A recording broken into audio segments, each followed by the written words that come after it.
اللهم صل على سيدنا محمد وعلى آل سيدنا محمد كما صليت على إبراهيم وعلى آل إبراهيم في العالمين إنك حميد مجيد. قال الله تبارك وتعالى في كلامه المجيد: أعوذ بالله من الشيطان الرجيم، بسم الله الرحمن الرحيم. ويل للمطففين الذين إذا اكتالوا على الناس يستوفون وإذا كالوهم أو وزنوهم يخسرون ألا يظن أولئك أنهم مبعوثون ليوم عظيم يوم يقوم الناس لرب العالمین.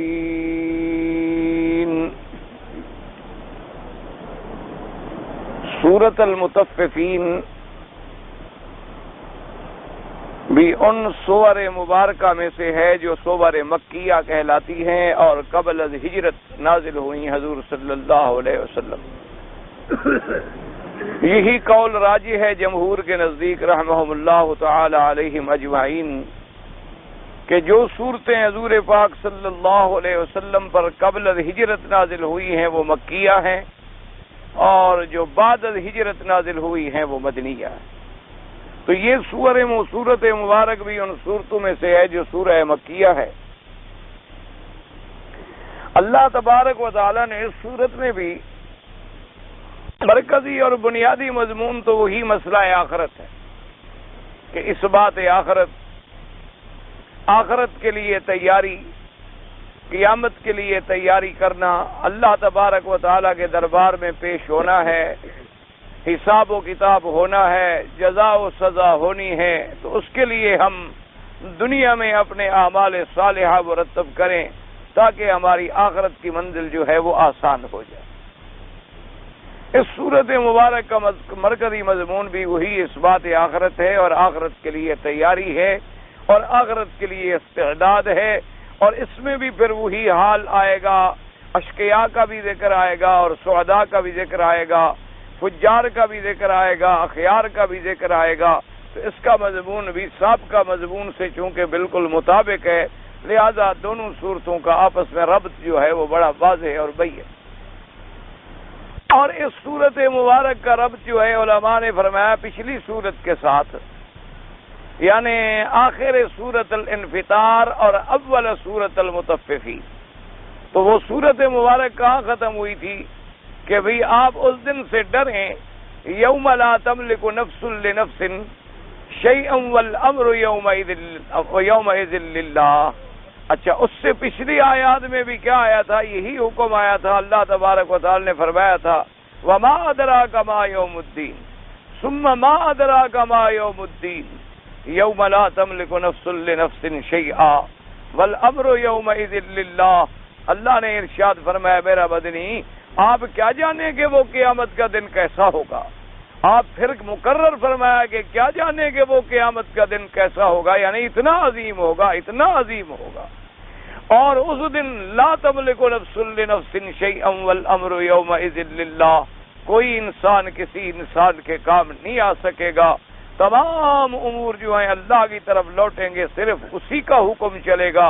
لمن الملک اليوم للہ الواحد القہار. اور اس صورت میں بھی دیکھیں یوم یقوم الناس لیوم عظیم یوم یقوم الناس لرب العالمین، کہ وہ قیامت کا دن جو ہے بہت بڑا دن ہوگا، جس دن تمام عالم جو ہے وہ اپنے پروردگار عالم کی پیشی میں ہوگا. تو لہذا سابقہ صورت کا آخر اور مطففین کا اول جو ہے آپس میں کیسا حسین ربط ہے کہ وہاں بھی یوم الدین کا ذکر تھا اور یوم الدین کی اہمیت کا ذکر تھا، اور اس میں بھی اسی یوم الدین کی عظمت کا ذکر ہے اور اسی کی خشیت کا ذکر ہے. تو آپس میں ان دونوں صورتوں کا ربط جو ہے وہ بھی واضح ہے. اور تیسری بات یہ سمجھیں کہ دنیا میں اللہ نے جتنی مخلوق پیدا فرمائی ہے وہ دو قسموں میں تقسیم. ایک مومن اور ایک کافر. یعنی اگر آپ جرنلی تقسیم فرمائیں تو صرف یہ دو قسمیں بنیں گی، ایک ایمان والوں کی اور ایک کفر والوں. ایک واضح بات سمجھ، اما شاکرن و اما کفور، یا مومن یا کافر. باقی قسمیں تو پھر اسی سے بنتی ہے نا. جیسے کہ آپ نے پڑھا تھا نا کہ اصل رنگ جو ہیں وہ تو ہے سفید، سیاہ اور سرخ. جیسے کہ اللہ نے فرمایا تھا وَمِنَ الْجِبَالِ جُدُدٌ بِيضٌ وَحُمُرٌ مُخْتَلِفٌ أَلْوَانُهَا وَغَرَابِيبُ سُودٌ. تو صرف رنگ تو تین ذکر کیے گئے نا، ایک جدد بیض، ایک حمر اور ایک سود، یعنی ابیض، اسود اور احمر. تو اصل تو تین رنگ ہیں، لیکن اب دنیا میں کتنی رنگ بن گئے؟ آپ دیکھ رہے ہیں کہ اب دنیا میں کتنی رنگ ہیں، آپ گن بھی نہیں سکیں گے کہ کتنی رنگ ہیں. لیکن وہ سارے رنگ پھر ان تین رنگوں کے اختلاط سے بنتے ہیں. یعنی جب ان کو کاریگر، رنگ بنانے والے، رنگ ساز، اس فن کو جاننے والے سمجھتے ہیں کہ سفید میں فلاں ملائیں تو کیا بنے گا، فلاں ملائیں تو کیا بنے گا، فلاں ملائیں تو کیا بنے گا، اتنی مقدار ملائیں تو کون سا رنگ بنے گا، اور اتنی مقدار ملائیں تو کون سا رنگ بنے گا. اب کتنے رنگ بن گئے؟ تو اصل بنیاد تو ایمان اور کفر کی ہے. لیکن پھر ان میں چاہے کتنی اقسام بنتے گئے اور قسمیں بنتے گئیں اور انواع کفر بنتے گئے اور انواع شرک بنتے گئے، اللہ تبارک و تعالیٰ معاف فرمائے لا تعدوا ولا تحصوا، ہم گن ہی نہیں سکتے کفر اور شرک کی قسمیں. یعنی اتنی دنیا میں پیدا ہو گئی. تو اصل بات تو وہی ہے کہ یا مومن یا کافر. ایک موٹی بات یاد رکھے. اسی لیے قیامت کے اندر بھی جو جرنل تقسیم کا ذکر آتا ہے وہ یہی آتا ہے، اصحاب الیمین اور اصحاب الشمال، اصحاب المیمنہ اور اصحاب المشأمہ. اب والسابقون السابقون بھی تو اسی اصحاب المیمنہ میں سے ہے نا. تو اس لیے اصل تقسیم یاد رکھو، پوری دنیا میں اللہ کی مخلوقات میں سے جو ہے وہ یعنی دو قسم ہو گئی. یہ بات سمجھ لیں گے انشاءاللہ تو پھر اللہ کو منظور ہے تو بات سمجھنی آسان ہو جائے گی. اور اگر آپ دماغ میں نہیں رکھیں گے تو پھر بس ٹھیک ہے، ادھر سے پڑھا اور ادھر سے چلا گیا، لیکن بیٹھنے کا ثواب تو پھر بھی ملے گا انشاءاللہ. تو ایک تقسیم تو یہ یاد رکھنا، ایک مومن اور ایک کافر، بس اس کو اسی طرح دماغ میں بٹھا.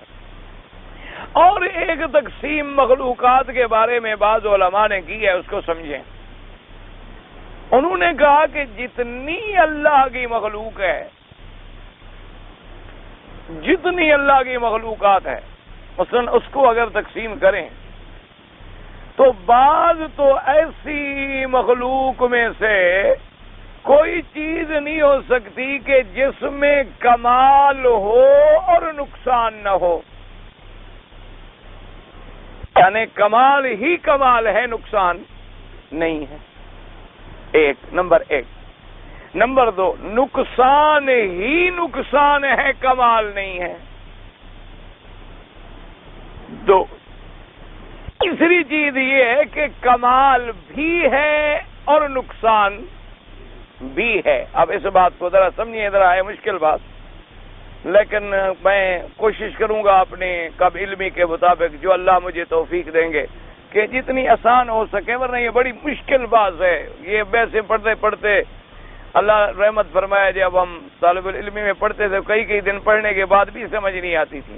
اب بھی پتہ نہیں کتنی سمجھ آئی ہے یا کتنی نہیں آئی. بہرحال جتنی بھی آئے گی اللہ پاک توفیق دے گا.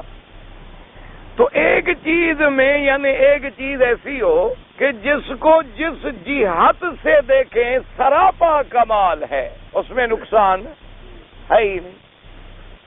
اچھا، ایک چیز کو ہم دیکھیں سراپا نقصان ہے، اس میں کمال والی کوئی بات ہمیں نظر ہی نہیں آئی. جو بھی دیکھتے ہیں کمزوری نظر آتی ہے، کمال نظر نہیں آتا. اور ایک چیز ایسی ہوتی ہے جس میں کمال بھی ہے اور نقصان بھی ہے. تو کتنی قسمیں ہو گئیں؟ 3 قسمیں ہو گئی. اچھا، اب اس کو آسان کر کے سمجھ لیں کہ وہ ذات جس میں کمال ہی کمال ہو اور نقصان نہ ہو، صرف اللہ کی ذات ہے. کہ جس میں صرف کمال ہی کمال ہے، جلال ہی جلال ہے، عظمت ہی عظمت ہے، جس میں کوئی صفت نقصان نہیں ہے، جو تمام صفات نقصان سے منزہ ہے، پاک ہے، وہ کون ہے؟ صرف اللہ۔ بس یہی یاد رکھنا کہ اللہ کی ذات ایک ایسی ذات پاک ہے جس میں کوئی نقص نہیں۔ مثلا نیند آخر ایک نقصان، نہ سو گیا آدمی پتہ نہیں، کوئی جیب سے پیسے نکال لے، کوئی گھڑی اتار کے چلا جائے، اللہ نیند سے بھی پاک ہے کیونکہ نقص والی کوئی چیز اس میں ہے۔ اب اچھا خاصا آدمی ہے جناب، مر گیا، پڑا ہے مردہ، تو حیات کے مقابلے پر تو مردہ ہونا نقصان ہے نا، کہ حیات تھی تو چلتا تھا، پھرتا تھا، بولتا تھا، پڑھاتا تھا، پڑھتا تھا، مر گیا، پڑا۔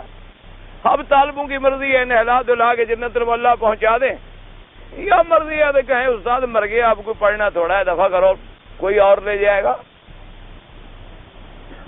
لیکن اللہ موت سے پاک ہے۔ اب دیکھیں جہالت ہے کہ آدمی کچھ نہیں جانتا، یہ صفت ہے، نقصان ہے، اللہ پاک ہے۔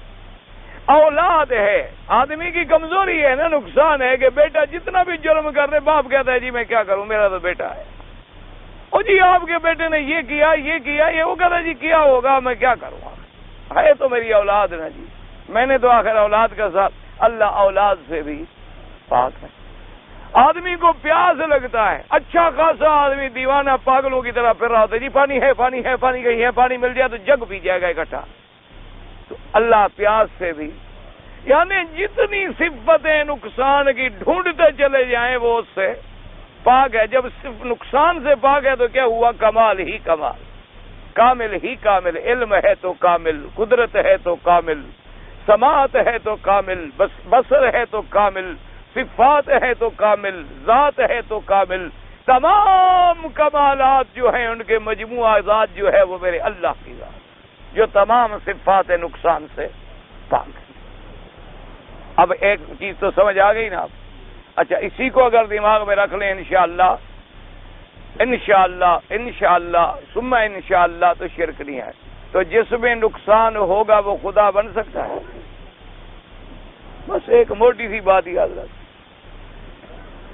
کہ خدا تو ہوتا ہی وہ ہے جس میں کمال ہی کمال ہو اور نقصان کی کوئی صفت نہ ہو۔ اسی لیے نماز شروع کرتے سبحانک اللہم و بحمدک، سبحانک، پاک ہے تیری ذات، ہر نقصان سے پاک۔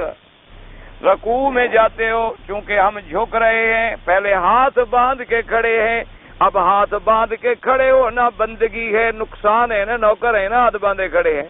اللہ تو پاک ہے، تو معبود ہے، تو عابد نہیں، تو ہر صفت نقصان سے پاک۔ اس لیے پہلے اللہ کہتا ہے اقرار کرو اللہ اکبر، اللہ بڑا ہے، بس اقرار کرو سبحانک اللہم و بحمدک وتبارک اسمک وتعالی جدک ولا الہ غیرک۔ سب نماز ٹھیک ہوگی نا، ورنہ تو نماز ہو ہی نہیں سکتی۔ اب رکوع میں آئے، ہم جھک گئے نا، اب جھکنا بھی تو نقصان ہے نا، کوئی کسی کے آگے جھکتا ہے؟ یہی تو اکڑ کھا رہی ہے، اگر جھک جائے تو بات ہی ختم ہو جائے۔ تو جب جھکنا بھی نقصان تھا، اللہ نے فرمایا نہ کہو سبحان ربی العظیم، تو اس صفت نقصان سے بھی پاک ہے۔ ساری مخلوق تیرے آگے جھکتی ہے، تو کسی کے آگے نہیں جھکتا۔ اب جناب آگے آ جاؤ، مٹی میں سر ڈال دیا، اپنی پیشانی ڈال دی، جو سب سے عظیم چیز اللہ نے ہمیں عطا فرمائی تھی، جو عزت والی چیز تھی، یہی چہرہ ہے، دماغ ہے، سر ہے، آنکھیں ہیں، اللہ میاں دیکھو ہم نے مٹی میں ڈال دیا۔ فرمایا اقرار کرو پہلے سبحان ربی الاعلی، تیری صفت علو ہے، تو بلند و بالا ہے، تو ہر صفت نقصان سے پاک ہے۔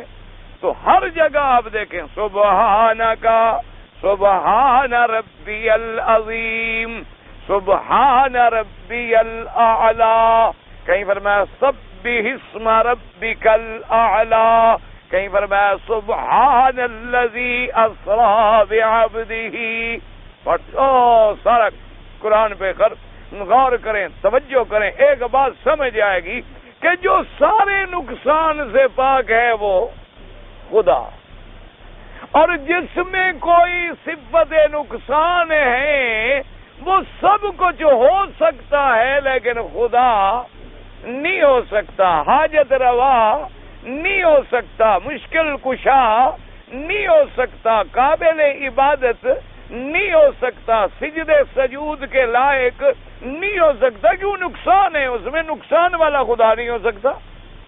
ایک موٹی بات یاد رکھ لیں، اگر یہی بات دماغ میں یاد آ جائے تو شرک ہوگا۔ اچھا کوئی سورج کی پوجا کرے تو سورج تو آخر خود کسی کا محتاج ہے، وہ تو اپنی ڈیوٹی پہ چل رہا ہے، ادھر ادھر ہی نہیں ہو سکتا۔ ایک دن کہے جی آج میں تھک گیا نہیں نکلتا، یا آج میں اپنی حرکت روک دیتا ہوں، یا ذرا کافی عرصہ ہو گیا ذرا لائٹ آج تو تھوڑی سی ڈم کر دوں، اس کے پلے میں ہے یہ نہیں۔ بس سمجھ آیا کہ وہ خدا نہیں ہو سکتا۔ تاروں کو لوگوں نے خدا سمجھا، عجیب بات ہے، بادلی کی ٹکڑی سی آ جائے تارے ختم، تو ایسی چیز جو ایک چھوٹی سی چیز کی روشنی کا جس کو آگے ختم کر دیتی ہے، بھی وہ خدا کیسے ہو سکتے ہیں؟ اسی طرح اب آپ غور کریں جی، بت ہیں، پتھر ہے، دریا ہے، گائے ہے، گاؤ باتا ہے، فلاں ہے فلاں، وہ جی جو خود اٹھانے کے لیے پڑے ہوئے ہیں، بت ہیں، کھڑے ہیں، کوئی اٹھائے تو اٹھے، کوئی سائے میں رکھے تو مرضی، دھوپ میں رکھ دے تو مرضی، تو بھئی یہ خدا۔ اچھا ایک آدمی فوت ہو گیا، بزرگ ہے، بڑے شان والا ہے، فوت ہو گیا، خود مٹی کے نیچے آ گیا تو خدا کیسے ہو سکتا؟ خود موت آ گئی، وہ تو خود نقصان میں آ گیا، تو وہ حاجت روا اور مشکل کشا۔ تو ایک بات یاد رکھیں کہ جس میں کمال ہی کمال ہو اور نقصان نہ ہو، وہ کس کی ذات ہے؟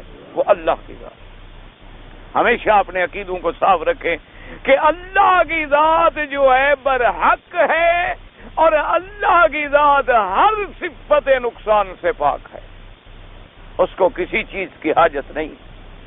اسی لیے کہیں قرآن کہتا ہے غنی حمید، کہیں کہتا ہے واللہ الغنی وانتم الفقراء، اللہ بے پرواہ غنی ہے، تم اس کے محتاج ہو۔ اللہ پاک نے ایک نمبر تو ایک۔ اچھا بعض چیزیں ایسی ہیں جن میں نقصان ہی نقصان ہے، کوئی کمال نہیں، نقصان ہے کمال نہیں۔ بہت سارے جمادات ہیں، بہت سارے نباتات ہیں، کیا ہے سبزی ہے، ہوگی، کسی نے کھا لیا، توڑ لیا، پڑی ہے، پتھر ہے، پڑا ہے، اٹھایا مکان میں لگا دیا، اٹھایا حمام میں لگا دیا، اٹھایا تو لیٹرین میں لگا دیا۔ پتھر بول سکتا ہے یار اس کو تم نے مکان میں لگایا، مجھے لیٹرین میں کیوں لگایا؟ کبھی کہا ہے آپ کو پتھر؟ نہیں کہا؟ اچھا چلو ابھی اس مقام پہ آپ نہیں پہنچے ہوں گے نا، آہستہ آہستہ ترقی کریں گے۔ اب جناب نقصان ہی نقصان ہے کہ پڑے ہیں، کھڑے ہیں، جہاں کوئی چیز پڑی ہے، گھاس ہے، نباتات ہیں، جوادات ہیں، حیوانات ہیں، کہ جناب اتنا بڑا اونٹ ہے طاقت والا، مہار ڈالیے کہ لڑکا پکڑ کے کھینچ کے جا رہا ہے، چل رہا ہے۔ یہ کون سا کمال ہوا کہ اتنی بڑی طاقت ہو اور ایک 6 سال کا لڑکا جو ہے وہ ناک میں نکیل ڈال کے کھینچ کے لے جائے؟ یہ کون سا کمال ہے کہ اتنا بڑا قوت والا جانور ہے اور 3 فٹ کے قد کا آدمی اس پہ 10 بوریاں اوپر رکھ کے رسے مار کے بھار برداری کرا کے کھینچ کے لے جا رہا ہے؟ تو یہ جتنی مخلوق پہ آپ کو نظر آئے گی اس میں نقصان ہی نقصان ہے، کوئی کمال ہے ہی نہیں۔ اب جناب ایک اور مخلوق شریف ہے کہ جس میں کمال بھی ہے اور نقصان بھی ہے، وہ حضرت انسان ہے۔ اس میں اللہ نے کچھ کمالات بھی رکھے ہیں اور اس میں نقصان بھی ہیں۔ یہ ترقی کرنے پہ آئے تو پھر محمد الرسول اللہ بن جاتا ہے۔ وہ بھی تو انسان ہیں، بشر ہیں، سید البشر ہیں، ابن آدم ہیں، لیکن مرتبہ اتنا بلند ہے کہ جبریل بھی دروازے پہ کھڑا اذن لیتا ہے۔ اللہ کا فرشتہ ہے لیکن مجال ہے کہ اندر گھسے جب تک حضور اجازت نہ دے۔ دروازے پہ کھڑا ہے، اللہ کے ملائکہ انتظار میں کھڑے ہیں، انبیاء یعنی ترقی کرے تو مقام نبوت اور رسالت پہ پہنچ جائے، اور ذلت کے کار میں گرے تو فرعون، شداد، قارون، نمرود اور ابو جہل بن جائے۔ ہے تو وہ بھی انسان، ابو جہل بھی تو انسان ہے، اس کا بھی تو باپ ہے، اس کا بھی بیٹے ہیں، اس کی بھی اولاد ہے، اس کی بھی بیوی ہے، بچے ہیں، لیکن ایک طرف کمال اللہ نے عطا کیا ہے، ایک طرف اللہ نے ایسی صفتیں عطا فرمائی ہیں کہ وہ مقام انسانیت کو جب پا لیتا ہے، وہ صحیح معنی میں مقام عبدیت کو جب پا لیتا ہے تو کبھی ہمیں اولیاء کی شکل میں نظر آتا ہے، کبھی ہمیں علماء کی شکل میں نظر آتا ہے، کبھی ہمیں صدیقین کی شکل میں نظر آتا ہے، کبھی ہمیں شہداء کی شکل میں نظر آتا ہے، کبھی ہمیں صالحین کی شکل میں نظر آتا ہے، کبھی انبیاء و مرسلین کی شکل میں نظر آتا ہے، اور ادھر نظر ڈالتے ہیں کبھی مجرمین کی شکل میں نظر آتا ہے، کبھی فاسقین کی شکل میں نظر آتا ہے، کبھی اشرار کی شکل میں نظر آتا ہے، کبھی شیاطین کی شکل میں نظر آتا ہے، کبھی مشرکین کی شکل میں نظر آتا ہے، کہیں جناب سورج کا پجاری ہے، کہیں قبروں کا پجاری ہے، اور کہیں ترقی کرے تو ایک ذات ہے، ہاتھ باندھ کے کھڑی ہے، مولا ان صلاتی و نسکی و محیایا و مماتی، میری عبادت، میری نماز، میری طاعت، میری زندگی، میری موت اللہ تیرے لیے ہے۔ وہ اتنی ترقی کرتا ہے، اللہ فرماتا ہے بس کرو بس کرو، اب تھک جاؤ گے، تھوڑی نماز پڑھا کرو۔ اللہ نے قرآن نہیں اتارا کہ ابھی ہر بس کافی ہو گیا، فقرؤ ما تیسر من القرآن، بس اتنا پڑھ لو جتنی پڑھ سکو، اس سے زیادہ تکلیف نہ برداشت کرو۔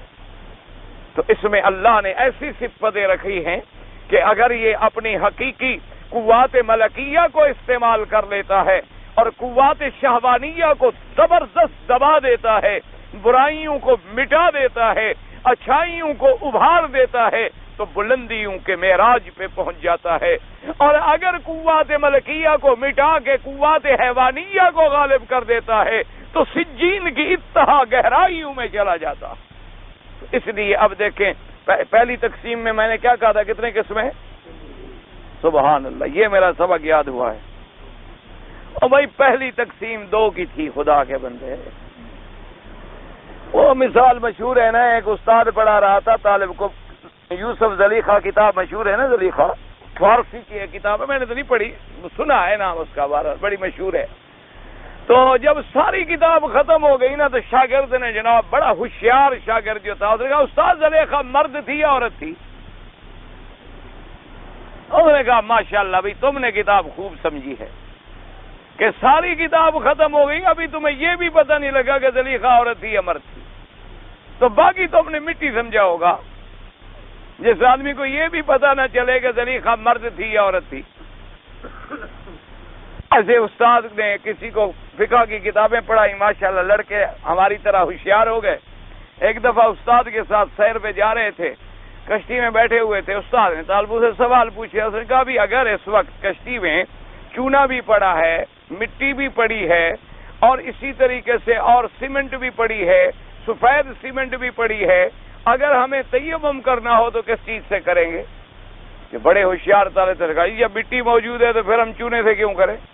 تو اس نے کہا بے وقوف، کشتی کہاں چل رہی ہے؟ انہوں نے کہا جی پانی میں۔ نے کہا جب پانی ہو تیمم ہوتا ہے؟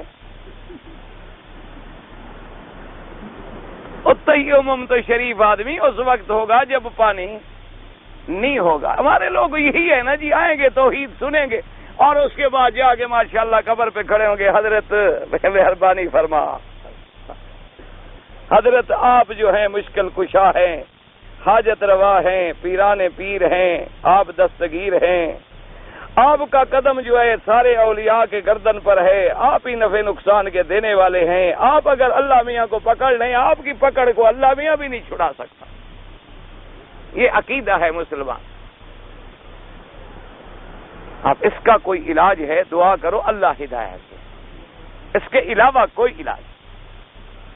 اللہ تبارک و تعالی ہدایت دے دے، بس یہ دعا فرما دو کہ اللہ ہمیں سیدھے راستے پر لگا۔ یعنی میں نے کئی آدمی کو دیکھا خدا کے کعبے میں کھڑے، ملتزم پہ کھڑے، یا رب البیت العتیق آتک رکابنا، یا پیر تیرا بڑی مہربانی ہے، ملتزم پہ کھڑا ہے خدا کا بندہ۔ یعنی کفر اور شرک کی حد ہے کہ اللہ کے کعبے کو پکڑ کے پیر کو پکار رہا ہے۔ اس سے بڑا کوئی شرک ہو سکتا ہے کہ مدینے میں آدمی رہتا ہو اور مدینہ منورہ میں بیٹھ کر غیر اللہ کو پکارتا ہو؟ سے بڑا اور کوئی بدنصیب. اس لیے تو آدمی جب سمجھے نا، میں نے عرض کیا تھا حضرت پہلی تقسیم جرنل دو ہے، یا مومن یا کافر، تو آپ نے کہا تین ہے. اب اس کا تو کوئی علاج ہے نہیں نا میرے پاس، اسی لیے میں نے عرض کیا تھا کہ اب مسائل جو ہیں ذرا تھوڑا دماغ ادھر رکھا کرو. کوئی حرج نہیں اگر 24 گھنٹے اپنا دماغ بیوی کو دے سکتے ہو، 1 گھنٹہ استاد کا حق نہیں بنتا. 1 گھنٹہ تو کم از کم میرا بھی حق ہے کہ اس وقت ذرا دماغ کو خالی کر کے بیٹھا کرو کہ کوئی اللہ کی توحید سمجھ آ جائے، کوئی مسئلہ سمجھ آ جائے، تاکہ تمہاری نجات کا بھی ذریعہ بن جائے، تمہاری نجات سے میری نجات کا ذریعہ بھی بن جائے. اللہ میرے لیے تو پہلی تقسیم تھی مومن اور کافر کی. سارا قرآن پڑھ چکے ہو، ابھی بھی بھول گئے ہو. اسی لیے خداوند انا ہدیناہ السبیل اما شاکرا و اما کفورا، سورۃ الدہر میں پڑھ چکے، واقعہ میں پڑھ چکے. اصحاب المیمنۃ ما اصحاب المیمنہ و اصحاب المشأمۃ ما اصحاب المشأمہ. آپ سورۃ واقعہ میں پڑھ چکے. اچھا پچھلی سورت میں پڑھ چکے ہو. ان الابرار لفی نعیم وان الفجار لفی جحیم. ابھی تو میرے خیال میں 2 دن بھی نہیں گزرے ہیں سبق کو پڑھے ہوئے، 1 دن مشکل سے گزرا ہوگا. تو پہلی تقسیم اسی لیے میں نے کہا تھا کہ پھر مقربین جو ہیں وہ بھی اصحاب الیمین ہیں. اصل 2 قسم ہو گئے، یا مومن یا کافر، یا اصحاب الیمین یا اصحاب الشمال. اب اصحاب الشمال میں کتنی قسمیں ہیں گن نہیں سکتے ہیں آپ. یہود ہے، نصارہ ہے، مجوسی ہے، مشرک ہے، غیر اللہ کا پجاری ہے، قبر کا پجاری ہے، زندہ مردہ کا پجاری ہے، اللہ کے اولیاء کا پجاری ہے، ملائکہ کا پجاری ہے، خدا کی اولاد ثابت کرنے والا ہے، فرق ضالہ ہے، اور قرآن کا منکر ہے، حدیث کا منکر ہے، اسلام کا منکر ہے، صحابہ کی حقانیت فرق ہیں، آپ گن نہیں سکتے ہیں. اور مومنین میں بھی پھر میں نے کل بھی عرض کر دیا تھا کہ درجات ہیں. ایک عام مومنین ہیں، صالحین ہیں، صدیقین ہیں، شہداء ہیں، انبیاء ہیں، مرسلین ہیں، اور سب سے اعلیٰ مرتبہ جو ہے خاتم الانبیاء حضرت محمد مصطفیٰ صلی اللہ علیہ وعلا آلہ واصحابہ وسلم تسلیما کثیرا کثیرا کا ہے. تو پہلی تقسیم کیا تھی؟ 2 تھی. دوسری تقسیم میں نے عرض کیا تھا وہ کتنا ہے؟ وہ 3 ہے. آپ نے پہلی کو 3 بنا دیا اور پتہ نہیں دوسری کو 6 بنا دیں گے. اچھا اس لیے میں اس بحث کو بھی چھوڑتا ہوں. خدا نہ کرے ایسا نہ ہو آپ کو سمجھ ہی نہ آئے تو میرا اور بھی نقصان ہو جائے، بجائے فائدہ دینے کے نقصان ہے. چلو بس اس کو یہی ختم کر دیں.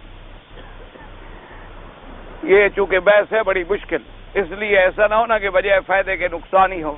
اس لیے شریعت کا حکم ہے کہ اتنی بات کریں جو سمجھ آ سکے. جو سمجھ سے بالا تر بات ہو جائے پھر وہ بھی مشکل پیدا کر دیتی ہے. تو بہرحال چلو بس اس کو یہیں تک رکھ لو کہ صفت کمال جس میں ہے وہ صرف اللہ کی ذات ہے، اس میں کوئی نقصان ہے نہیں. بعض مخلوق ہے جس میں نقصان ہی نقصان ہے، کوئی کمال ہے ہی نہیں. اور بعض مخلوق ایسی ہے جس میں نقصان والی باتیں بھی ہیں، کچھ کمال والی باتیں بھی ہیں، وہ انسان ہے. بس یہ اتنی کافی ہے آپ کے لیے. اب جناب تیسری بات سنیے. جب تقسیم 2 ہو گئی کہ ایک مومن اور ایک کافر، اب اسی طرح سمجھ لو کہ اصل عالم جو ہیں وہ بھی 2 ہیں. اصل عالم جو ہیں بنیاد، جیسے تقسیم میں نے کہا تھا نا کہ جرنل تقسیم جو ہے وہ 2 ہیں، ورنہ تو کئی قسم ہیں. اسی طرح جو آپ جرنلی طور پر سمجھ لیں، یعنی بنیادی طور پر اصل اصول سمجھ لیں، وہ عالم جو ہے وہ کتنے ہیں؟ 2 ہیں، ایک دنیا اور ایک آخرت. اب ویسے تو کئی عالم ہیں، مثلا عالم ارواح ہے، عالم برزخ ہے، عالم مثال ہے، اور کئی عالم، لیکن اصل بنیاد کیا ہے؟ یا دنیا یا آخرت. تو لہذا یہ بھی 2 ہے، یا عالم دنیا یا عالم آخرت. یہ بات دماغ میں رکھ. اچھا اب اسی طرح دیکھ لیں کہ عالم دنیا جو ہے یہ دار العمل ہے.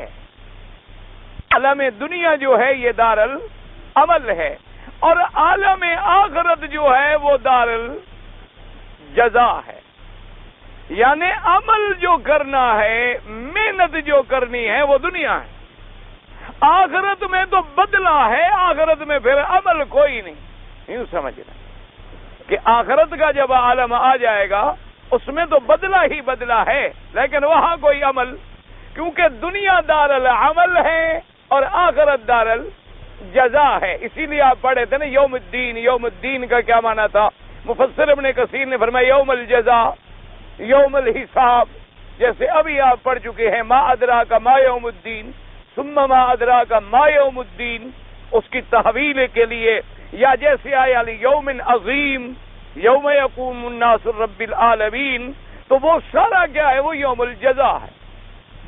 کیونکہ دنیا اب کوئی عالم آخرت میں جانے کے بعد کہے کہ جی اللہ میاں میں ایمان لاتا ہوں، میں آپ کو مانتا ہوں، میں آپ کے انبیاء کو بھی مانتا ہوں، آپ کی کتابوں کو بھی مانتا ہوں، اور جناب میں اب نماز بھی پڑھا کروں گا، گناہ بھی نہیں کروں گا، تو کوئی فائدہ نہیں ہوگا، کیونکہ آخرت دار الجزا ہے، دار العمل نہیں.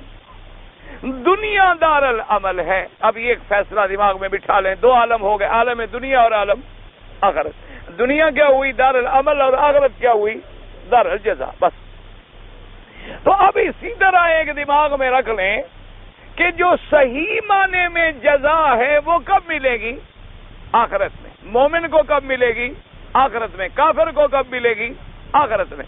اب دنیا میں اللہ تبارک و تعالی کبھی کبھی بطور نمونہ، بطور ہمارا دیا، اور کسی مومن بندے کو دنیا میں بھی عزت رفعت شان عطا فرما دی، ورنہ اصل فیصلہ یوم الجزا میں ہونا ہے. چونکہ دنیا تو دار العمل ہے، دنیا تو ایک ابتلا ہے، امتحان ہے، دار الاختبار ہے، دار الامتحان ہے، دار العمل ہے. آخرت جو ہے وہ دار الجزا ہے.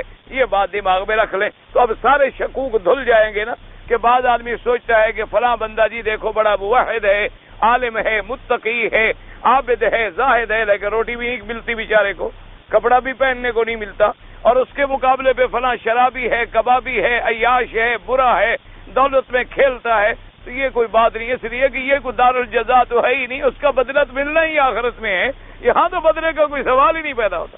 یہ تو دار العمل ہے، دار الجزا ہے ہی نہیں. اصل بدلہ، اصل جزا، اصل سزا جو ہے وہ کہاں ملے گی؟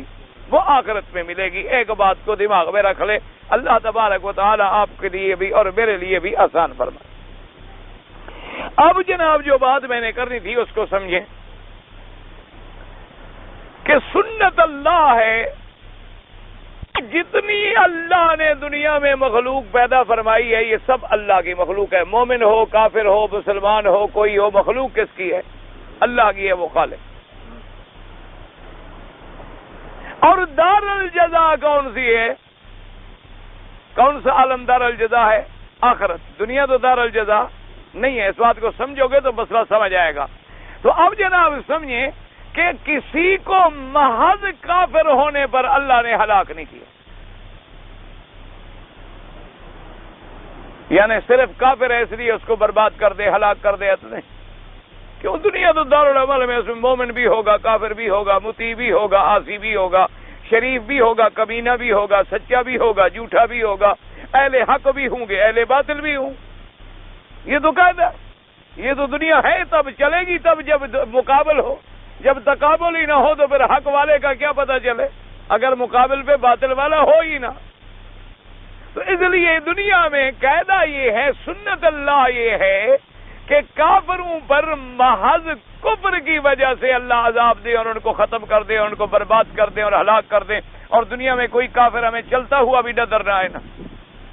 یہ بات، کافر کھائیں گے، پیئیں گے، عیش کریں گے، رہیں گے، دولت ملے گی، بچے ملیں گے، اولادیں ملیں گی، ہمیں بھی ملیں گی، ان کو بھی ملیں گی، سب کو ملیں گی. اب اصل میں جہاں جہاں اللہ نے نمونہ بنایا اور عبرت کے لیے بعض قوموں کو برباد کیا ہے، تو برباد کرنے کی وجہ کیا ہے کہ کافر تو تھے لیکن کفر سے بڑھ کر اور ایسے اعمال میں مبتلا ہو گئے کہ اللہ کے غضب کو دعوت دے بیٹھے. اگر صرف کفر ہوتا تو شاید ہلاک نہ ہوتے، جہنم کا عذاب ہوتا ہی ہوتا. وہ تو کافر کے لیے جہنم ہے ہی ہے. من مات علی الکفر والشرک، اس کے لیے اللہ نے جنت کو حرام کر دیا، جہنم ملے گی. لیکن دنیا میں ضروری نہیں تھا کہ عذاب آتا. لیکن جب وہ قومیں کفر سے بڑھ کر آگے تجاوز کر گئیں کہ کسی نے نعوذ باللہ اللہ تبارک و تعالیٰ کی ذات کے ساتھ کفر کیا اور انبیاء کو آ کے گالیاں دی، انبیاء کو آ کے مجنون کہا، انبیاء کو آ کے ساحر کہا، انبیاء کو آ کے جادوگر کہا، اب اللہ کا غضب جو تھا وہ اللہ کا عذاب جو تھا وہ آ گیا، غضب آ گیا، جوش جلال آ گیا اور اس قوم کو الٹ ڈالا گیا۔ یا قومیں جرم میں مبتلا ہو گئیں، کیا مانا کہ کافر تو تھے لیکن کافر ہونے کے ساتھ لواطت میں مبتلا ہو گئے کہ مرد مرد کے ساتھ بدفعلی کرنے لگ گیا اور مرد عورتوں کے ساتھ بھی وضع غیر فطری کرنے لگ گئے، نعوذ باللہ۔ صحیح مقام کو چھوڑ کے غلط مقام میں اپنی شہوت مٹانے لگ گئے، اللہ کا غضب آ قوم لوط پہ بربادی آ گئی۔ اس لیے آیا اللہ تبارک و تعالی نے، آپ پورا قصہ قوم لوط کا پڑھ چکے ہیں، انکم لتاتون الرجال شہوۃ من دون النساء۔ یہ ساری بیماریاں لوط کی قوم میں آئیں کہ لڑکے لڑکوں سے بدفعلی کرتے، لڑکے عورتوں کا لباس پہنتے، لڑکے عورتوں کا میک اپ سنگار کر کے عورتوں والی شکل بناتے، اور جناب جوان ان کے سڑکوں پہ بیٹھتے، ہر خوبصورت لڑکے گزرنے والے کو پکڑ لیتے اپنے گناہ کے لیے، اور ہر گزرنے والے آدمی کو پتھر مارتے، سیٹیاں بجاتے۔ یہ سارے جرائم جب بڑھ گئے اللہ کا عذاب۔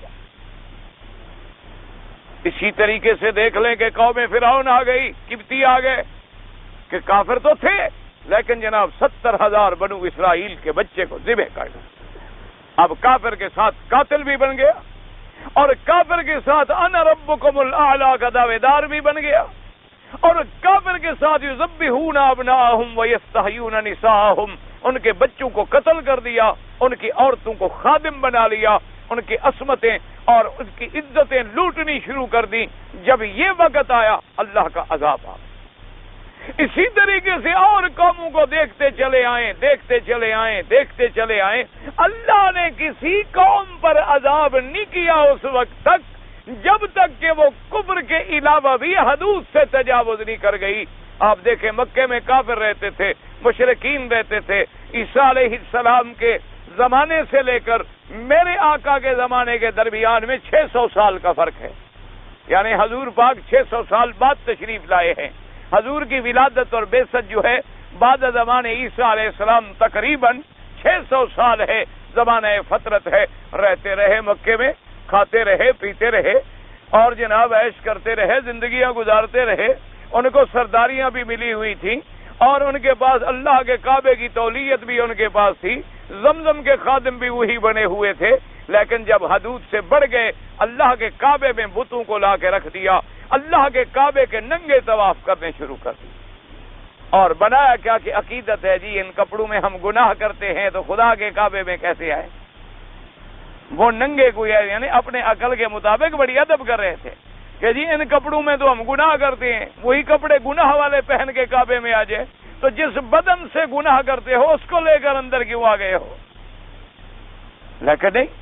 اور جناب پھر اور آگے بڑھے کہ حضرت محمد الرسول اللہ صلی اللہ علیہ وسلم کو ساحر کہا، شاعر کہا، نعوذ باللہ کذاب کہا، مفتری کہا، مجنون کہا، اور آگے بڑھے صحابہ کو نعوذ باللہ پتھروں پہ لٹایا، صحابہ کے بدن کو ٹکڑے ٹکڑے کر دیا گیا، صحابہ کو عورتوں کو 2 ٹکڑوں میں تقسیم کر دیا گیا، صحابہ کو ستا کے ہجرت پہ مجبور کر دیا گیا، اللہ کے نبی کو ستا کے مدینے پاک ہجرت پہ مجبور کر دیا۔ پھر اللہ کا عذاب آیا، بدر میں کتے کی موت مارے گئے۔ اس لیے ہمیشہ یاد رکھیں اللہ نے کبھی من حیث الکافر عذاب نہیں دیا، لیکن کافر جب حدود سے نکل جائے، کافر جب جرائم کی اما جگہ بن جائیں اور مسلمان جب جرائم شروع کر دے پھر ان کو اللہ معاف کر دے گا۔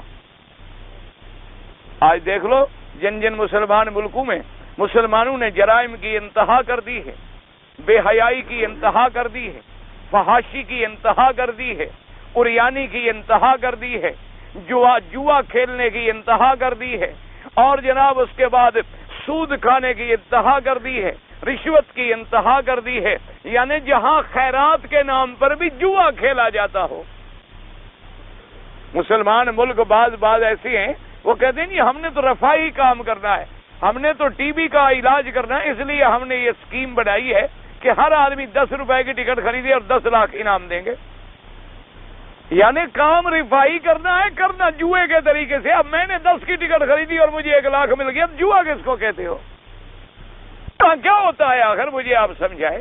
جوا بھی تو یہی ہوتا ہے نا کہ میں نے 100 کا پرچہ استعمال کیا اور مجھے 1000 مل گیا، میں نے 1000 کا داؤ لگایا تو مجھے 1 لاکھ مل گیا۔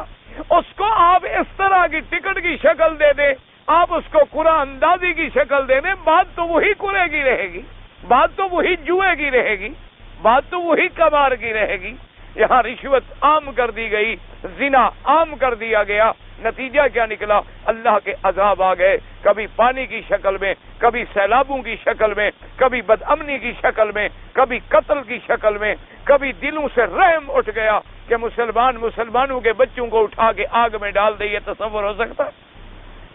مسلمان کے بچے کو قتل کر دے، یہ سوچ سکتے ہیں آپ؟ تصور کر سکتے ہیں کہ ایک مسلمان نوجوان لڑکی شادی کر کے جا رہی ہو، بارات میں سے دلہن کو اتار کے دولہے کے سامنے زنا کیا جائے؟ یعنی زمین کانپ نہیں اٹھی اور اللہ کا قہر نازل نہیں ہوا؟ یعنی دعا کریں اللہ پاک بچائے، عذاب ایسے نہیں آتے۔ اسی لیے بی بی عائشہ صدیقہ رضی اللہ تعالی عنہا نے سوال پوچھا تھا، اس نے کہا کہ یا رسول اللہ صلی اللہ علیہ وسلم نہلک وفینا الصالحون۔ بی بی عائشہ نے پوچھا کہ یا رسول اللہ ایسا بھی اللہ کا عذاب آ جائے گا کہ ہم میں اچھے لوگ بھی موجود ہوں اور ہلاک ہو جائیں، برباد ہو جائیں؟ آپ نے فرمایا نعم اذا کثر فیکم الخبث، فرمایا جب زنا عام ہو جائے، جب فحاشیاں اور برائیاں عام ہو جائیں، اللہ کے عذاب آئیں گے، سالے بھی رگڑے جائیں گے، پھر قیامت میں ہر کوئی اپنے عمل پہ اٹھے گا، اچھا ہے برا ہے۔ جب عذاب آتا ہے پھر وہ نہیں دیکھتا، جب اللہ کے رحمت کی بارش برستی ہے وہ بھی نہیں دیکھتی کہ میں کعبے پہ برس رہی ہوں کہ سڑک پہ برس رہی ہوں۔ اللہ کی نعمتیں جب آئیں گی تو کافر کے گھر میں بھی برستی ہے، مسلمان کے گھر میں بھی برستی ہے، ولی کے گھر میں بھی برستی ہے اور ایک برے کے گھر میں بھی برستی ہے۔ اسی طرح جب اللہ کے عذاب آئیں گے اچھے بھی رگڑے جائیں گے، جب آگ جلتی ہے تو کوئی گیلی لکڑی ہو ڈال دو وہ بھی جل جاتی ہے، لیکن قیامت والے دن ہر کسی کو اللہ تبارک و تعالی اس کے عمل کے مطابق ثواب دے گا۔ تو اب اسی میں سے ایک قصے کے بارے میں، ایک قوم کے احوال کے بارے میں اللہ تبارک و تعالی نے اس سورت میں ذکر فرمایا ہے جو سورت آپ پڑھنے والے۔ اب اس کو سمجھیں گے انشاءاللہ تو اللہ کرے گا کہ آپ کو سمجھنا جو ہے ایسا۔ فرمایا ویل للمطففین، ویل للمطففین الذین اذا اکتالوا علی الناس یستوفون وَإِذَا كَالُوهُمْ أَوْ وَزَنُوهُمْ يُخْسِرُونَ أَلَا يَظُنُّ أُولَئِكَ أَنَّهُمْ مَبْعُوثُونَ لِيَوْمٍ عَظِيمٍ يَوْمَ يَقُومُ النَّاسُ لِرَبِّ الْعَالَمِينَ۔ اب اسی میں یہ صورت مبارک آئی، اللہ نے فرمایا وَيْلٌ لِّلْمُطَفِّفِينَ، ہلاکت ہو، بربادی ہو ان لوگوں کے لیے جو مطففین ہیں۔ مطففین کی تفسیر قرآن نے خود بیان کر دی، القرآن یفسر بعضہ بعضا، قرآن اپنی تفسیر خود بیان کرتا ہے کہ مطففین میرا اللہ کس کو کہتی ہیں؟ فرمایا وہ لوگ ہیں جو کسی سے لینے پہ آئے تو پورا لیتے ہیں یا زیادہ لیتے ہیں، اور جب دینے پہ آئے تو تھوڑا دیتے ہیں۔ یہ مطففین ہیں، فرمایا ان کے لیے ہلاکت اور بربادی۔ کیا معنی فرمایا اس کی تفسیر اللہ پاک نے وَإِذَا كَالُوهُمْ أَوْ وَزَنُوهُمْ، جب وہ کسی کو کیل یا وزن، دو پیمانے ہوتے ہیں، ایک پیمانہ کیل کہلاتا ہے، ایک وزن کہلاتا ہے۔ ہمارے یہاں آپ کے ملک میں بھی اسی طرح ہوتا ہے، بعض چیزیں ہیں جو تول کے دی جاتی ہیں اور بعض چیزیں ہوتی ہیں جو برتن بنے ہوتے ہیں اور بھر بھر کے آپ دیتے ہیں، اس کو عربی میں کیل کہتے ہیں کہ آپ اس کو بھر بھر کے دیے جاتے ہیں کہ جی 1 سا ہے، 2 سا ہے، 1 مد ہے، 2 مد ہے، اب جناب یہ وسق ہو گیا، اب یہ من ہو گیا، اب یہ 2 ہو گیا، اب یہ 4 ہو گیا۔ تو بعض چیزیں ایسی ہیں جو بھر بھر کے تولی اور بعض ایسی ہیں جو تولی جاتی ہیں، تو کیل اور وزن سے کوئی چیز باہر نہیں جاتی۔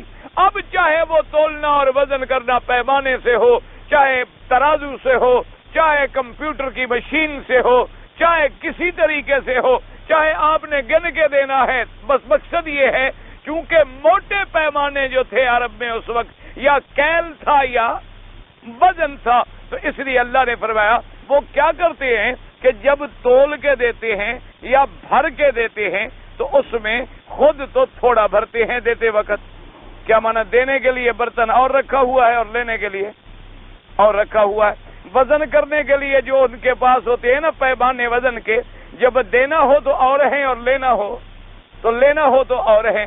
اچھا بعض شریف آدمی ایسا کرتے ہیں جب بھرنے بیٹھے گے تو ایک انگلی اندر رکھ لیں، ایک انگلی کی جگہ سے بھی اگر وہ روکتے رہیں گے اور 200 کلو بھرنا ہو تو کتنی رک جائے گا۔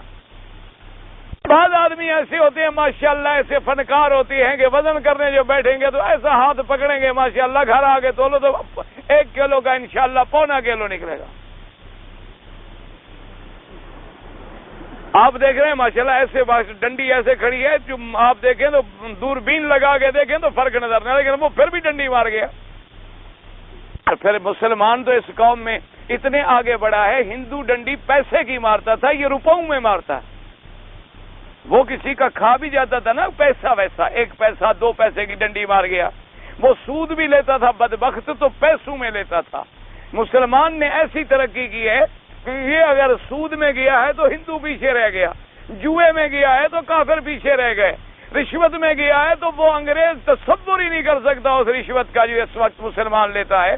وہ رشوت کو زار سمجھتا تھا، یہ رشوت کو حق سمجھ کے لیتا ہے۔ اچھا جناب پھر وہ ہمارا تو دے دے نا، وہ آپ کو تو پتا ہوگا نا کہ کتنا ہے، یعنی کھلی بات ہے۔ اور اتنا جری ہے مسلمان، اور بیچارے حاجی جب جہاز سے ہمارے حاجی یا بھائی اترتے ہیں نا، وہ پہلے جہاز میں پاسپورٹ میں پہلے نوٹ رکھ لیتے ہیں۔ وہ بھائی یہ کیا کرے نا، کہا جی اگے برادری نہیں کھڑی، اسی جو جاؤں گے استقبال سے بھی تو بھائی موجود ہیں، ان کو بھی پتا ہے کہ یہ وہاں کون سا حج پڑھ کے آ رہے ہیں، ان کو بھی پتا ہے یہ بلیکیے ہیں سارے، یہ بھی تو سمگلر ہیں، اللہ کے کعبے اور نبی کے دین کو بیچنے والے ہیں۔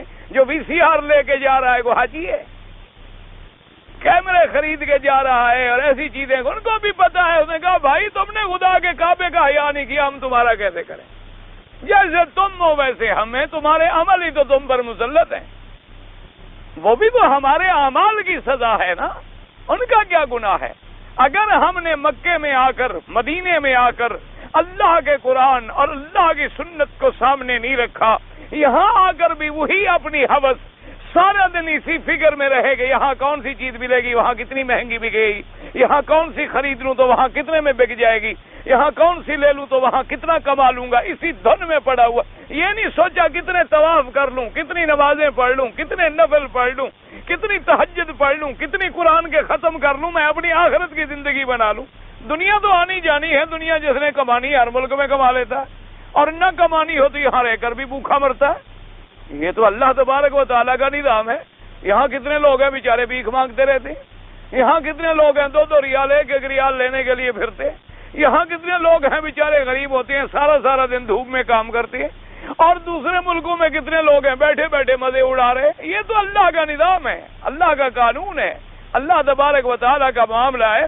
اصل مقصد تو ہمارا یہ تھا کہ ہم یہاں آ کر دین کماتے، کہ بھی دولت تو ملے گی، لیکن اللہ نے اپنی رحمت سے ہمیں موقع دے دیا ہے، ہم حرمین الشریفین میں آ گئے ہیں، ہم مکہ اور مدینہ کی فضاؤں میں آ گئے ہیں، ہم اپنا عقیدہ ٹھیک کر لیں، اگر قرآن غلط پڑھتے ہیں کسی قاری کے پاس بیٹھ کے قرآن صحیح کر لیں، اگر نماز غلط پڑھتے ہیں ہم اپنی نماز صحیح کر لیں، اگر ہم دعا غلط مانگتے ہیں اپنی دعا صحیح کر لیں، اگر ہم عبادت کرنے کا طریقہ نہیں جانتے ہم ذرا ٹھیک کر لیں، اگر ہم طواف غلط کرتے ہیں کسی سے پوچھ کے طواف سیدھا کر لیں، اگر ہم پہلے فرض پڑھتے تھے تو اب سنت واجب اور نفل بھی ادا کر لیں، کہ 1 کے لاکھ کی منڈی لگی ہوئی ہے، خدا جانے پھر دن ملیں گے نہیں ملے۔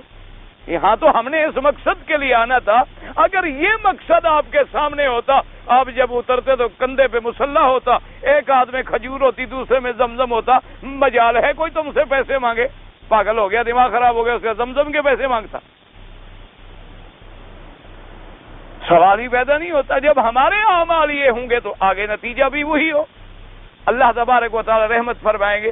تو فرمایا یہ بھی ایک قوم ہے کہ جو دینے میں وہ جب دیتی ہے تھوڑا دیتی اور ان سے لینا ہو تو زیادہ لے لیتی ہے. اچھا اسی طریقے سے علماء نے فرمایا یہ لفظ عام ہے. جیسے کہ ایک صحابی نے کسی کو نماز پڑھتے ہوئے دیکھا تو اللہ اکبر اللہ اکبر اللہ اکبر اللہ اکبر، جیسے کما ینکر الدیک علی الارض، جیسے مرغا دانے چگتا ہے. جیسے ہمارے بعض بھائی نماز پڑھتے ہیں ماشاءاللہ، بھائی یہ ہمارے ملک والے ان کی نماز کا بھی کمال. اصل میں آپ کے ملک میں چونکہ گاڑیاں بڑی چلتی ہیں نا، کوئی ایکسپریس ہوتی ہیں، کوئی سپر ایکسپریس ہوتی ہیں، اس لیے ان لوگوں نے نماز میں بھی کوئی وہی نمبر شمبر لگائے ہوئے ہیں.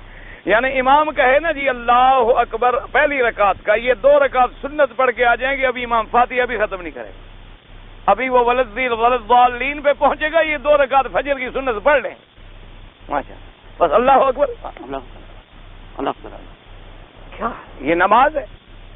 تو فرمایا جو نماز میں چوری کرتا ہے یہ بھی ان میں کہ اللہ کی نماز میں چوری کر رہا ہے کہ ارکان جو ہیں وہ طمانینت کے ساتھ ادا نہیں کر رہا، یہ بھی چور ہے کہ اللہ کی عبادت کر رہا ہے اور اس میں بھی ڈنڈی مار رہا ہے، احسان بھی چڑھا رہا ہے اور حاجی بھی بن رہا ہے اور نمازی بھی بن رہا ہے کہ میں جناب رات کعبہ شریف میں گیا تھا، میں نے طواف کیا تھا اور 10 طواف کیے ہیں جی میں نے ماشاءاللہ، اور کبھی دیکھو ادھر بھاگ رہا ہے، کبھی دیکھو ادھر بھاگ رہا ہے، کبھی لوگوں کے اندر سے یوں غوطہ مار کے نکلے. او خدا کے بندے کو عقل کرو، یہ کون سا طواف ہے؟ کبھی عورتوں کو دھکا، کبھی جوان کو دھکا، کبھی بوڑھے کو دھکا، کبھی ادھر سے نکل، کبھی تو نیچے سے یوں چوم کے نکل جاتے کہ جلدی نکلوں میرے چکر پورے ہو جائیں، میں طواف زیادہ کر دوں. خدا کے بندے کوئی عقل ہے؟ طواف بھی تو نماز کے حکم میں ہے کہ آرام سے چلیں، آرام اور سکون سے چلیں، اگر تیز بھی چلیں تب بھی آپ کے اندر فرق نہ آئے، بلا وجہ باتیں نہ کریں، کوئی ضرورت دین کی بات ہے تو کر لیں اور بلا وجہ ادھر ادھر نہ پھریں کہ مرضی ہے ادھر چلے جائیں، مرضی ہے ادھر چلے جائیں، مرضی ہے ادھر رخ کر لیں، مرضی ہے ادھر پشت کر لیں. یہ کہاں لکھا ہوا ہے طواف میں؟ اس لیے فرمایا کہ جو آدمی نماز میں بھی اپنی ارکان کو صحیح ادا نہیں کرتا وہ بھی تو ان لوگوں میں ہے جیسے وہ تولنے والا ڈنڈی مار رہا ہے، یہ اللہ کی عبادت میں ڈنڈی مار رہا ہے کہ رکوع آرام سے نہیں کیا، سجود آرام سے نہیں کیا، قیام آرام سے نہیں کیا، قعدہ آرام سے نہیں کیا، رکوع اور سجود میں تسبیح جو ہے وہ آرام سے نہیں پڑھی. تسبیح پڑھیں سبحان ربی الاعلی، سمجھ تو آئے تم کیا پڑھ رہے ہو؟ اب سبحان اللہ کیا سمجھا آپ نے؟ اس کا کیا معنی ہوتا ہے آخر؟ یہ کون سی تسبیح ہے کہ پتہ ہی نہیں لگتا، ساتھ کھڑے ہو آدمی ایسے معلوم ہوتا ہے جیسے کوئی پتھر ڈال لے کسی ڈبے میں اور ہلاتا رہے آواز ہے وہ تسبیح پڑھ رہے ہو. یہ پتہ نہیں کون سی تسبیح ہوتی ہے. بھائی ایک ایک لفظ ادا کریں، آپ کو پتہ لگے کہ آپ نے کیا پڑھا ہے. التحیات للہ والصلوات والطیبات والسلام علیک ایھا النبی ورحمۃ اللہ وبرکاتہ. ایک ایک لفظ تمہیں پتہ تو لگے پڑھ کیا رہے ہو، ادا کیا کر رہے ہو. الحمد پڑھو تو جیسے حضور ایک ایک آیت الحمدللہ رب العالمین الرحمن الرحیم مالک یوم الدین. صحابہ فرماتے ایک ایک آیت حضور علیحدہ علیحدہ کر کے پڑھتے جیسے موتی جڑے ہوئے. اس لیے ہمیں جب فرمایا وہ بھی متفقین. اور اللہ نے فرمایا کیا الا یظن اولئک انہم مبعوثون لیوم عظیم. اللہ نے فرمایا کیا ان کو خیال نہیں ہے، ان کو یہ گمان بھی نہیں ہے کہ انہوں نے قبروں سے اٹھنا ہے اور انہوں نے اس قیامت کے بڑے دن میں کھڑا ہونا ہے اور انہوں نے رب العالمین کی دربار میں یوم یقوم الناس لرب العالمین، جب ساری اللہ کی مخلوق رب العالمین کی درگاہ میں پیشی کے لیے کھڑی ہوگی، کیا یہ ان کو اس وقت کا کوئی گمان ہی نہیں، خیال ہی نہیں، تصور ہی نہیں؟ کیوں؟ اگر ہوتا تو ایسا کرتے، اگر ہوتا تو ایسا نقصان کرتے، اگر ہوتا تو مسلمان کسی کو دھوکہ دیتا. معلوم یہ ہوا کہ ان کو اللہ کی آخرت پر یقین نہیں. آخرت پر اگر یقین ہوتا تو ایسی حرکتیں کبھی نہ کرتے، قیامت پر یقین ہوتا تو ایسے غلط عمل کبھی نہ کرتے، موت کے بعد اگر ان کو بعث پر یقین ہوتا تو کبھی ایسی حرکتیں نہ کرتے. اللہ آپ کو بھی مجھے بھی ہر مسلمان کو برے عمل سے بچائے.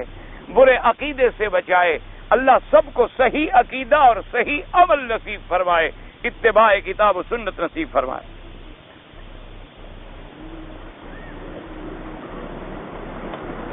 اگر فرض نماز ہم ادا کر لیں اور اس کے بعد کوئی آدمی سجدے میں گر کر دعا کرے، اصل اصول یہ ہوتا ہے کہ سجدے میں دعا یہ ہے کہ جب تم نفلی نماز پڑھے ہو تو سجدے میں دعا کرنا وہ زیادہ اللہ کے ہاں پسندیدہ ہے۔ علیحدہ صرف دعا مانگنے کے لیے سجدہ کرنا کسی حدیث میں نہیں آیا کہ آدمی دعا کرے تو سجدے میں گر کے کرے۔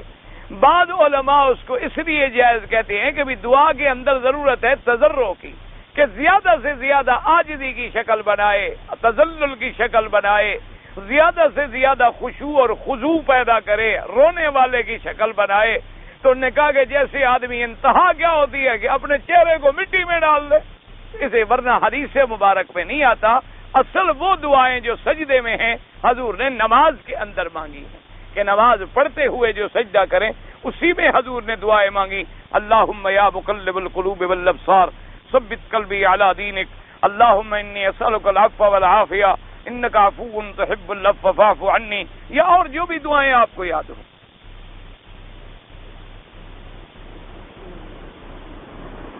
کہتے ہیں بعض نابینا لوگ جو ہیں طواف کرتے ہیں، دل کرتا ہے کہ ہم ان کو خیرات دیں، لیکن بعد میں خیال آتا ہے کہ شاید یہ طواف بھی بھیک مانگنے کے لیے کر رہے ہوں۔ دیکھو جی، بات یہ ہے کہ ہم باطن کا معاملہ نہیں جانتے، باطن اللہ کے سپرد ہے۔ ہم ظاہر دیکھ کر ایک غریب ہے، مسکین ہے، معذور ہے سمجھ کے دے دیا، باقی اللہ جانے، اللہ کا کام جانے۔ اگر وہ پیسوں کے لیے طواف کر رہا ہے یہی اس کو مل گئے، بس ثواب کی ضرورت ہے ہی نہیں اس کو۔ اور اگر ثواب کے لیے کر رہا ہے تو اللہ اس کو ثواب بھی دیں گے اور دنیا بھی دیں گے۔ ہم تو ظاہر کو دیکھیں گے، اب باطن کا تو اللہ کو پتا۔ اب کتنے لوگ ہیں بھیک مانگنے والے، حقیقت میں وہ لاکھوں پتی ہوتے۔ کتنے لوگ ہیں ماشاء اللہ سفید پوش بڑے شان سے رہنے والے، اور اندر اللہ جانتا ہے ان کا کیا حال ہے۔ اس لیے قرآن نے فرمایا یحسبهم الجاہل اغنیاء من التعفف، کہ بعض ایسے لوگ ہیں میرے بندے کہ وہ چونکہ سوال سے بچتے ہیں، لوگ سمجھتے ہیں تو بڑا غنی آدمی ہے، حالانکہ وہ غنی نہیں ہوتا، وہ مستحق ہوتا ہے، لیکن وہ کسی سے سوال نہیں کرتا، اچھے لباس میں رہتا ہے، اچھی حالت میں رہتا ہے۔ اب لوگ سمجھتے ہیں تو بڑا آدمی ہوگا جی، آخر ایسا لباس ایسی قیمتی چیزیں کہاں سے اس کو مل جاتی ہیں۔ اس لیے معاملہ ظاہر پہ ہے، باطن اللہ جانے، اللہ کا کام جانے۔ تو اپنے دینا ہے کسی معذور کو دے دیا کرو۔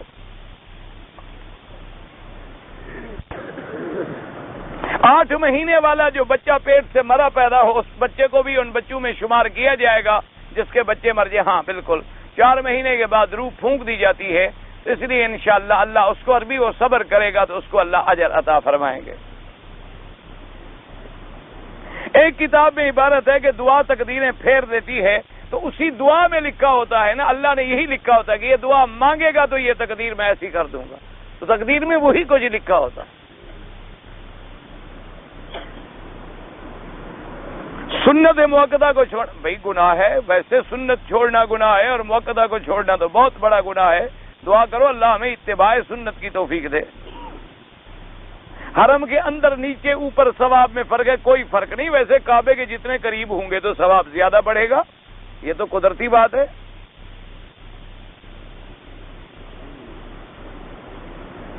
جو بچہ اپنی ماں کا بہن کا دودھ پیا، اپنی ماں کا بہن کا لڑکی سے شادی کر سکتا، یہ اردو بھی عجیب ہے۔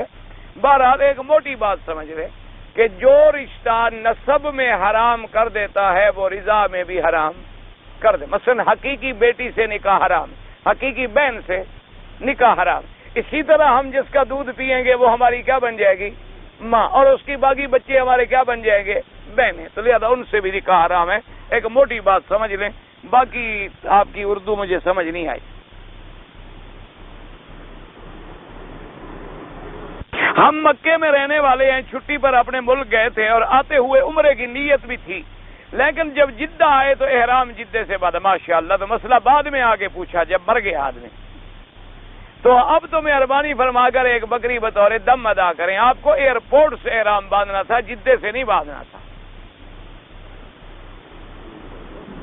ہماری شادی ابھی ہوئی ہے، بیوی کا عمرہ کرنا بڑی محبت ہے ماشاءاللہ بیوی سے، بھائی تم اپنا عمرہ کرو اور بیوی کے لیے دعا کر دو، کافی ہے، خیر میرے کچھ نہیں، بیوی رہے گی۔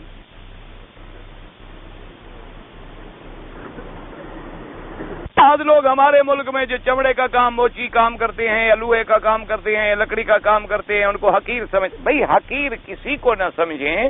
تمام دیکھو نا جی، انما المؤمنون اخوۃ، تمام مومن کیا ہے؟ بھائی. اچھا، تمام مومنوں کا اصل باپ کون ہے؟ آدم. اصل ماں کون ہے؟ تو بھائی ہو گئے، بات ہی ختم ہو گئی. یعنی ایمان کے طور پر بھی بھائی، نسب کے طور پر بھی بھائی. اللہ نے فرمایا شعوب اور قبائل جو ہم نے بنائے ہیں یہ تمہاری پہچان کے لیے.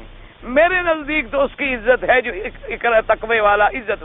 کیا مانا؟ مثلا ایک آدمی لوہار ہے، ایک آدمی بڑھئی ہے، ایک آدمی موچی ہے، ایک آدمی پاولی ہے، وہ عالم ہے اور سید ہے وہ جاہل ہے، تو عالم مسلح پہ کھڑا ہوگا، سید پیچھے کھڑا ہوگا، کیونکہ عزت تو اس کو ملے گی جس کے اندر تقوی ہے اور خشیت اللہ ہے.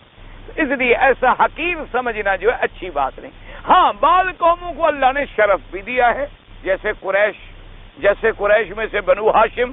اللہ نے فرمایا، حضور نے فرمایا کہ اللہ نے بنو اسماعیل سے کنانا کو چن لیا، کنانا میں سے قریش کو چن لیا، قریش میں سے بنو ہاشم کو چن لیا، اور بنو ہاشم سے اللہ نے مجھے چن لیا.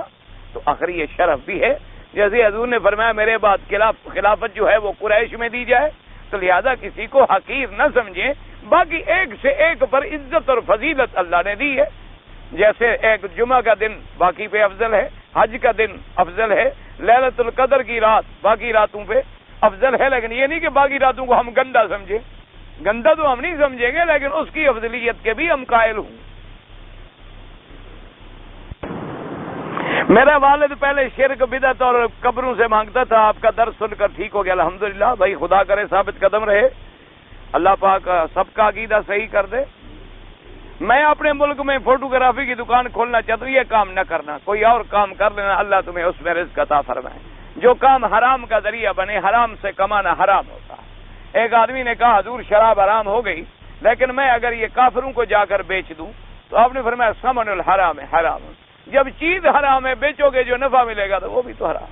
لہذا فوٹو کھینچنے پر اللہ نے لعنت رکھی ہے اور بڑے عذاب کی وعید آئی ہے. ایسی چیزوں سے بچو، کوئی اور کام کر لو، اسی میں اللہ تمہیں برکت عطا فرما دے. گھبرائیں شبرائیں نہیں، شریعت کے خلاف کام نہ کریں. میں یہ قرض ہو گیا ہے، قرآن و سنت سے وظیفہ بتلائیں. قرآن شریف میں لکھا ہوا ہے قل تستغفروا ان ربکم کان غفارا یرسل السماء علیکم مدرارا ویمددکم باموال وبنین. تو یمددکم باموال وبنین، تو سب سے زیادہ وظیفہ جو ہے استغفار ہے. استغفر اللہ الذی لا الہ الا هو الحی القیوم واتوب الیہ. یہ کسی سے لکھوا لو کہ اگر یہ نہ آئے تو استغفر اللہ جو بھی تمہیں آئے یہ زیادہ سے زیادہ پڑھا کرو، جتنی پڑھ سکو. وضو ہو، اٹھتے بیٹھتے چلتے پھرتے آتے جاتے، انشاءاللہ بہت جلدی قرضہ اتر جائے گا. اور رات کو سورت واقعہ ایک دفعہ ضرور پڑھ لیا کرو.